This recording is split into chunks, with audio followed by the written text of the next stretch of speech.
गांव की बहन में। फूलमती काकी, अंजलि दीदी के लिए शहर से फोन आया है, जल्दी से भेजो दुकान पे, नहीं तो फोन कट जाएगा। हाँ हाँ बेटा, अभी भेजती हूँ। अंजलि बेटा, तेरे लिए शहर से फोन है, सब काम छोड़ के जल्दी जाके सुन ले, नहीं तो फोन कट जाएगा। हाँ माँ, अभी जाती हूँ, जरूर मीनाक्षी दीदी का फोन आया होगा। हाय अंजलि। नमस्ते दीदी, मेरा मतलब हाय, कैसी हो आप? यहाँ तो सब ठीक है। मामा मामी कैसे हैं? तू कैसी है? मेरे तो एग्जाम्स होने वाले हैं, हर रोज कॉलेज जाना पड़ता है, lectures, extra classes, private coaching. ओ मैं तो इतना थक जाती हूँ, क्या बताऊँ। आपकी कॉलेज वाली बहन जी आपको इतना पढ़ाती है, तो घर कब जाती हैं आप दीदी?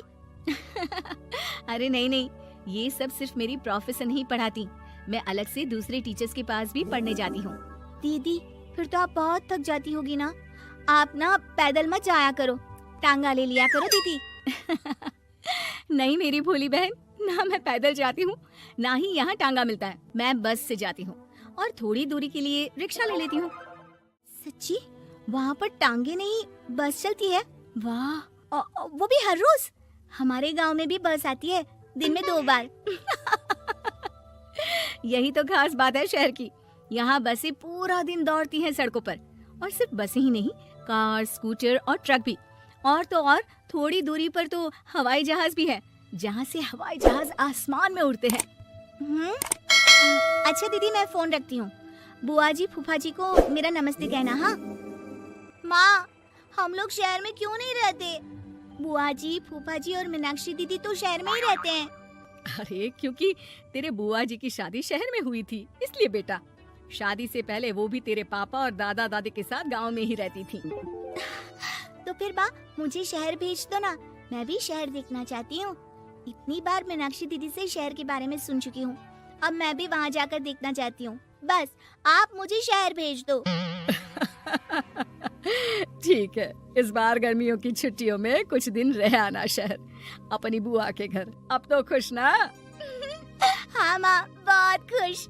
आप देखना मैं शहर जाके कितने मजे करती हूँ। अंजलि अगले दिन स्कूल जाती है और वहाँ अपने सारे दोस्तों को अपने शहर जाने की बात बताकर चिढ़ाती है।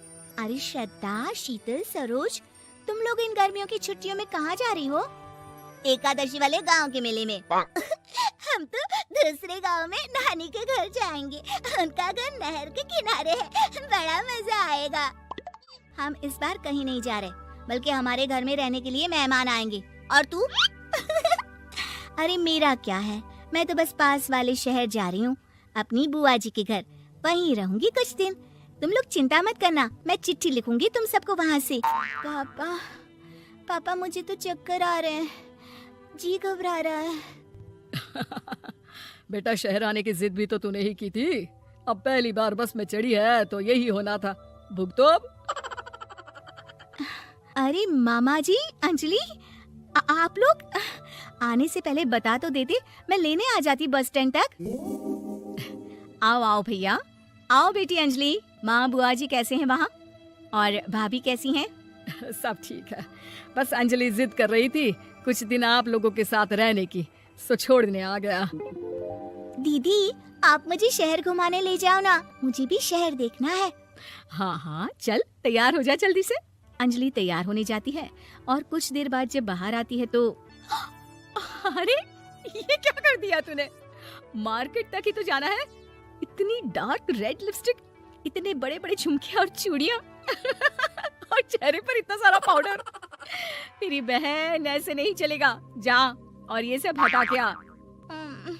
अरे कैसे, क्यों? मैंने शहर आने के लिए इतनी मेहनत से ये सब इकट्ठा किया था, और वैसे भी मैंने देखा है मोहल्ले की राधा काकी के टीवी पर एक फिल्म चल रही थी, उसमें हीरोइन ना ऐसे ही तैयार होकर जाती है घूमने। सब पता है मुझे, मैं तो ऐसे ही जाऊंगी दीदी। अंजलि शहर की चकाचौंध को देखकर बहुत हैरान और खुश होती है। ऊंची ऊंची इमारतें, सड़क पर दौड़ती गाड़ियाँ, बड़ी बड़ी दुकानें, उसकी एक्साइटमेंट का ठिकाना नहीं था। दीदी ये छोटा सा कमरा सड़क के किनारे क्यों रखा है, इसमें कौन रहता होगा? ये कमरा नहीं, पीसीओ है, पीसीओ। यहाँ पर लोग फोन करने आते हैं सिक्का डालकर। ओ, हमारे गांव में तो दुकान पे ही जाते हैं बात करने। अच्छा चल, तुझे रेस्टोरेंट में खाना खिलाने ले चलती हूँ। Excuse me, 2 plate noodles please and 2 Cola. Meenakshi को ऑर्डर प्लेस करते हुए अंजलि बहुत ध्यान से देखती है और थोड़ी ही देर में ऑर्डर लेकर वेटर आ जाता है और खाना टेबल पर रख देता है। अरे ये लंबी लंबी सेवइयाँ खाते कैसे हैं दीदी? और इसके साथ कोई अचार, प्याज, मूली कुछ भी नहीं दिया, बस ये छोटा सा पेट खुजाने वाला दे दिया है। गांव में तो छोटे छोटे चावल ही होते हैं जो कि हाथ से ही खा लेती हूँ, अब इसे कैसे खाऊं दीदी? एक्सक्यूज मी, एक चम्मच प्लीज और लिटिल प्याज और अचार और मूली और एक गिलास मट्ठा, वो बाद में। हाँ। अब ये सब सुनकर आसपास बैठे लोगों को हंसी आ जाती है। मीनाक्षी भी अपनी हंसी किसी तरह रोकने की कोशिश करती है और वेटर मुस्कुराता हुआ वहाँ से चला जाता है।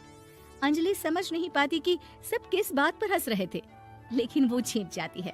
दीदी, मुझे लगता है कि मुझे इन सेवइयों को ऐसे ही खा लेना चाहिए, इसी पेट खुजाने वाले कांटे के साथ। एक काम कर, तू मुझे खाते देख, जैसे मैं खाऊं तो भी वैसे ही खा ले। ठीक है दीदी। अंजलि खाते खाते नूडल्स में सिरका ज्यादा डाल देती है, फिर ऊपर से नमक दानी से खेलते हुए काफी नमक भी अनजाने में छिड़क लेती है। अरे ये क्या क्या खा लिया? अरे हाय हाय, कितना कड़वा है।